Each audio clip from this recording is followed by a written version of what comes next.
Hello, and welcome to MirzaMovers, a series where we celebrate leaders, trailblazers, and changemakers in the caregiving industry. By sharing their stories, we hope to shed light on the importance of caregiving and the kind of work that's being done to build a better world of care. I'm Saran, I'm the CEO and co-founder of Mirza, and on today's episode, we're joined by the incredible Julie Kashen. If you've seen any news about the childcare cliff last fall, Julie's the person you should thank to have any numbers behind this. So, hi, Julie. Thank you so much for joining us. Thanks, Saran. It's so great to be here. So please introduce yourself aside from, well, throwing childcare cliff stats at you. Can you tell us about your important work in the care space? I'm the Director of Women's Economic Justice and a Senior Fellow at the Century Foundation. We are a progressive national think tank. And I've spent my career leveraging public policy to make it easier to work and have a family and work and have a life.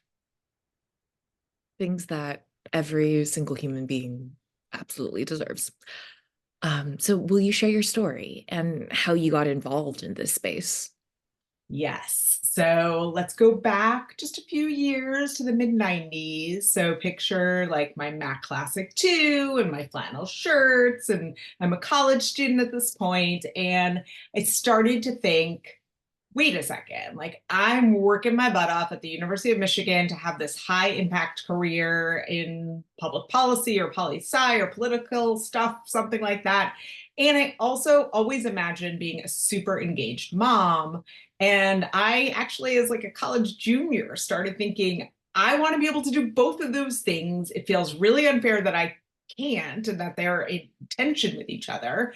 But I was this idealistic person and, a college kid. And I was like, I'm just going to solve it through public policy before my friends and I all have kids. We'll just solve it for everyone. No problem. No big deal. So that was the beginning. And so 2 days after I graduated from college, I moved to Washington, D.C. and started looking for a job on Capitol Hill where I could work on work and family policy. And basically have been doing some version of that ever since. My first job on the Hill, I worked for the late Louise Slaughter, Congresswoman from Rochester, New York, and I had a chance to work on after school policies with her. Later, I went over and worked for the late Ted Kennedy on his committee staff. And over there, I was able to help introduce paid sick days legislation. It was the first national paid sick days bill with the idea that you should have guaranteed time off to care for your own illness and to care for your family members when they are sick as well. That this shouldn't be a choice between a job and your family or, a paycheck and your family. We still have not passed that on the national level, but it did help to launch a campaign around the country where about 14 states in Washington, D.C. now have these laws in place, as do a number of cities and other localities. So it did launch this movement around it. I went over to work with former Governor Corzine in New Jersey and helped New Jersey become the second state to pass paid family and medical leave and enact it in the nation. So California already had it, and then New Jersey became the second state to put that into place. And so I had a chance to work on that in the governor's office.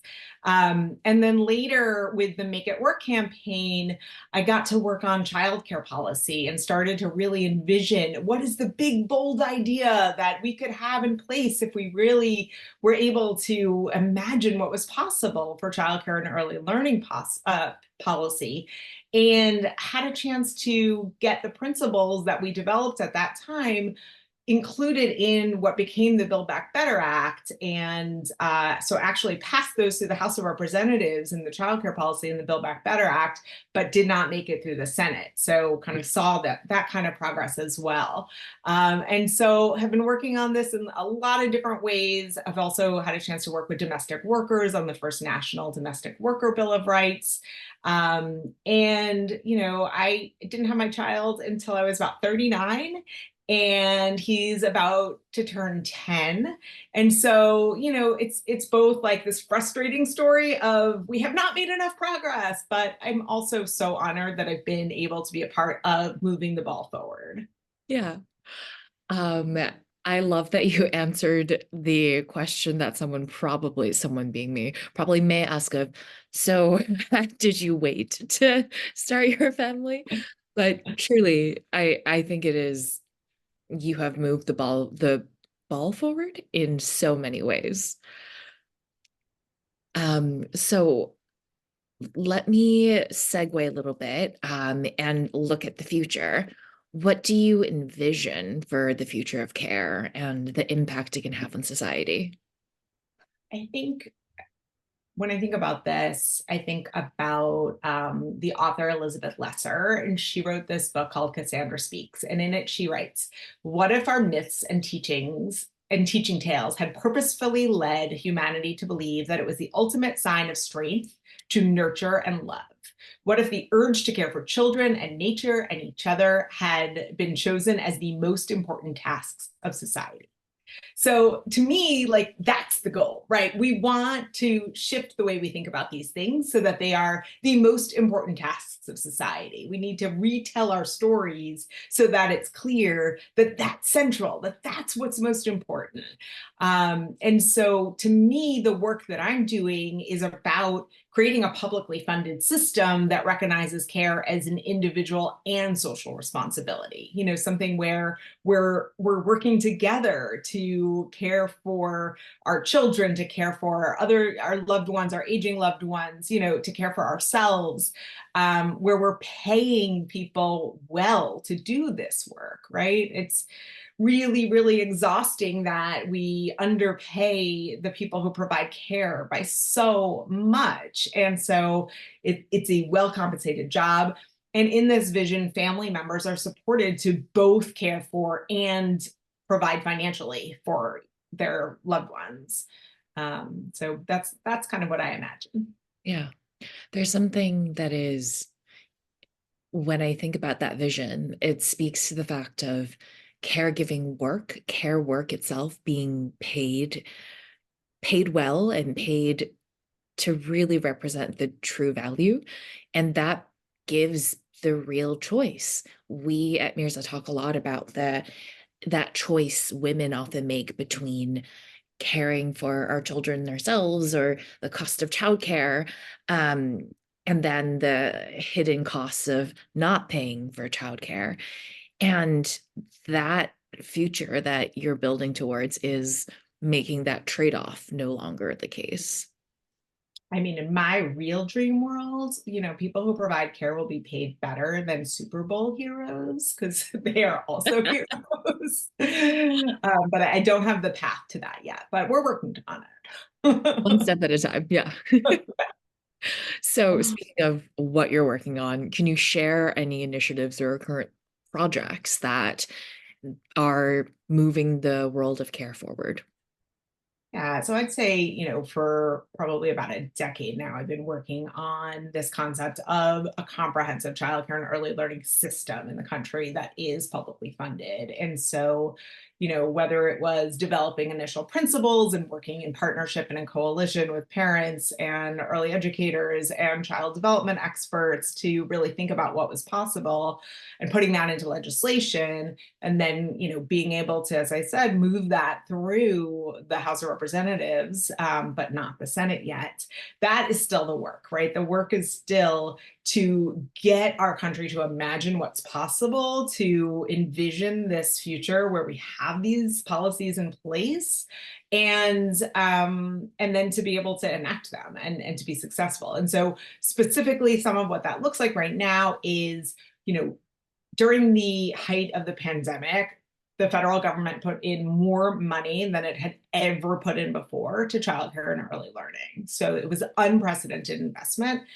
Part of what I think about as our job right now is to tell the story of how it worked, right? Because it worked. It showed us what's possible. Like families were better able to thrive and have confidence that their childcare options were working for them. Early educators were paid better. So that meant that, you know, their bosses could recruit people and keep people and have them stay in that sector.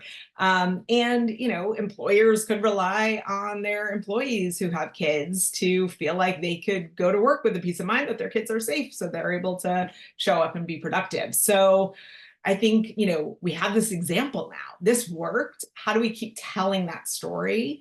And then tell the story of what happens when we don't invest as well. And we all know that story too well because that is the majority of the history of our nation.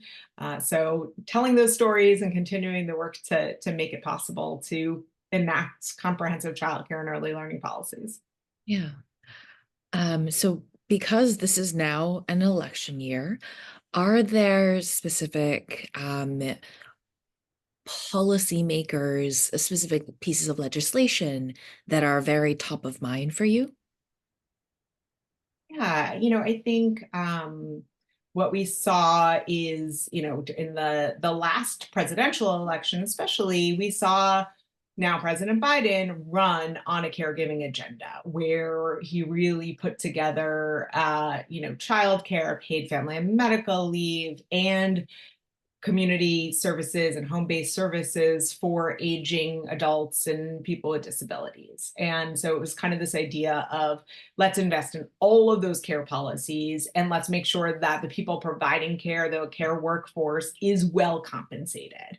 So that was kind of a starting point. And we've seen throughout his presidency him work toward this, again, with the Build Back Better Act, with the American Rescue Plan, and through executive orders and executive actions. And so that's a really good model of what it looks like to prioritize these issues. I think we also have legislation in place that Senator Murray has introduced with Congressman Scott called the Child Care for Working Families Act. And I think that bill has a lot of great ideas in it and really has evolved over time and learned a lot of lessons from the last few years and incorporated them into what's in that policy.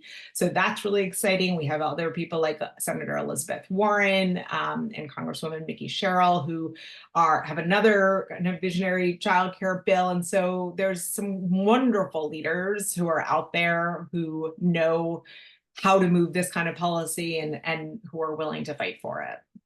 Amazing.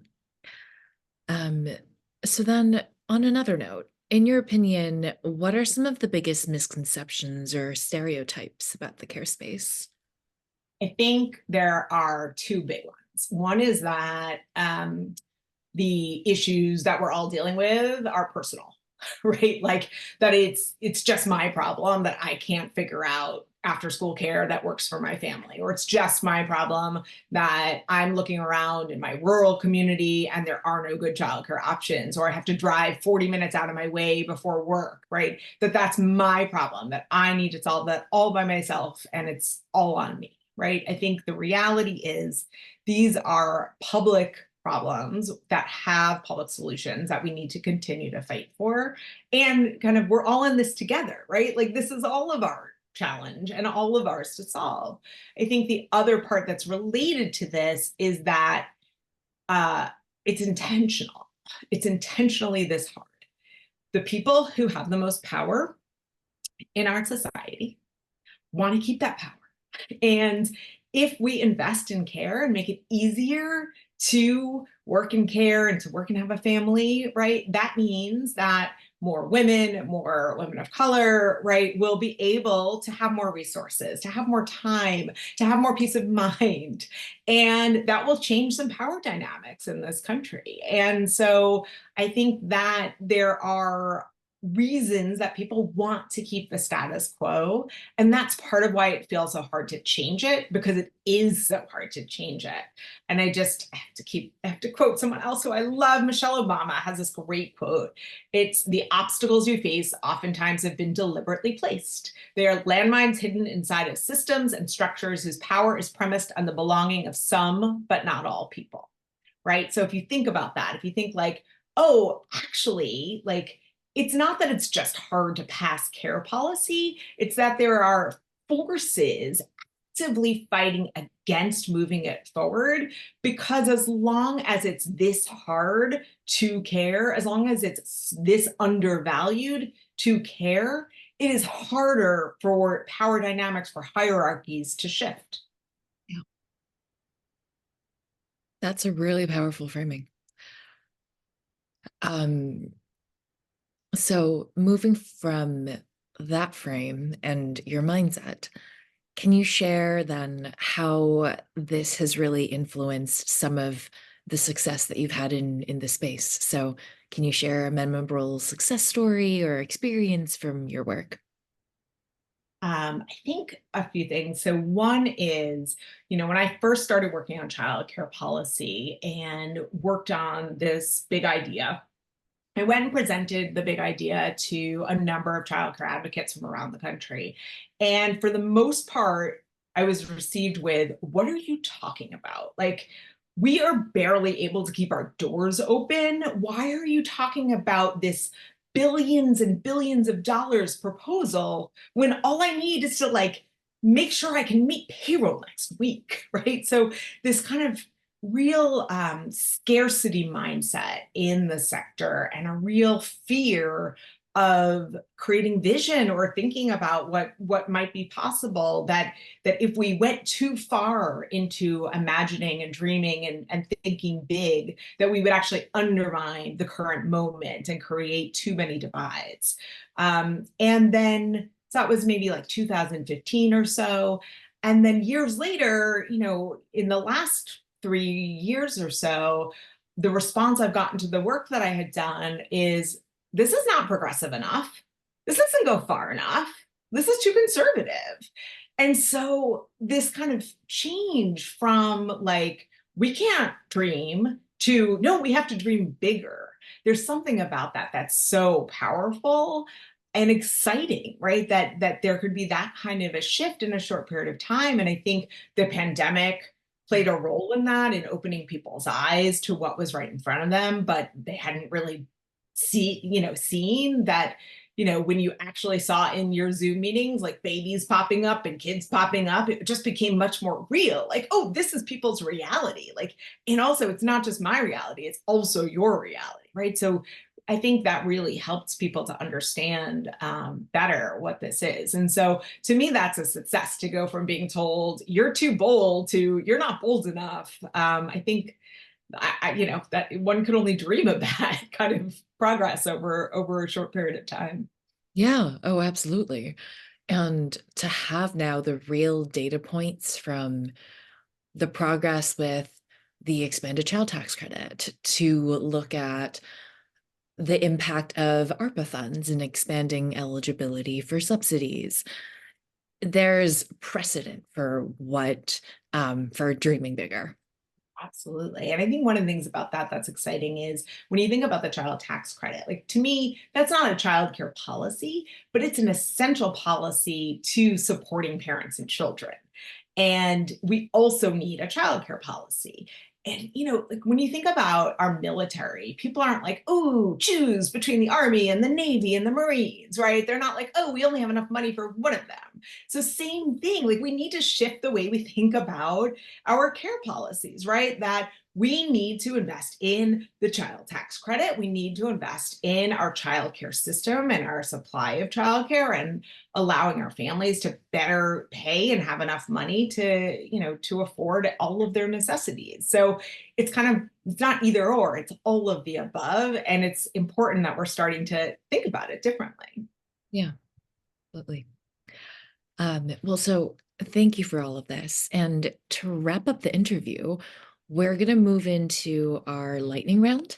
So I've got a couple of rapid fire questions for you. Are you ready? Ready? Let's do it. Okay. Can you describe caregiving in 3 words? Connection, love, and central. You are very, very on top of that one.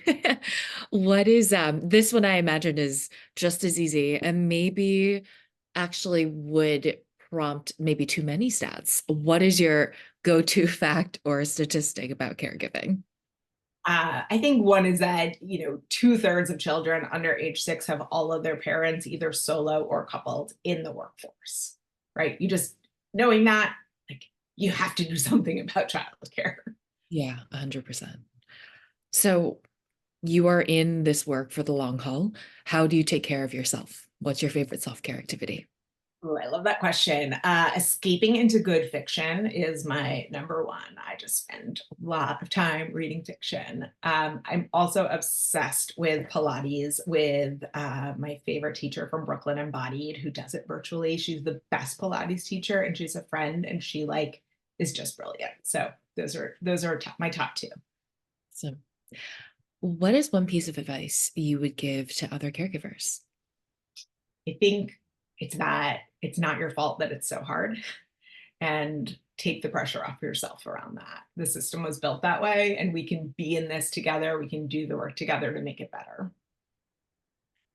What is the proudest achievement so far in your caregiving journey? That goal that I had back in college was to have a high impact career and be an engaged mom. And I've achieved it. Like I do have that for myself. And I'm really excited about that. I'm proud of that. Yeah, that's hard. It's hard work. If you could have any superpower to help you in your caregiving role, what would it be? I think it's a culture change wand, right? Like I want to change our culture to centralize, to like get to Elizabeth Lesser's view, right? Of like, let's just say that care is the most important thing. Like, poof, magic wand. Um, Final question. If caregiving had an official anthem, what song do you think it should be? Well, I don't know about you, but Fast Car has now been in my head after the Grammys like over and over and over again. And so it's not that, but Tracy Chapman's other song talking about a revolution, we need a care revolution. And when I think about that song and like, let's shift the way we do all of this, right? So Tracy Chapman talking about a revolution. Awesome.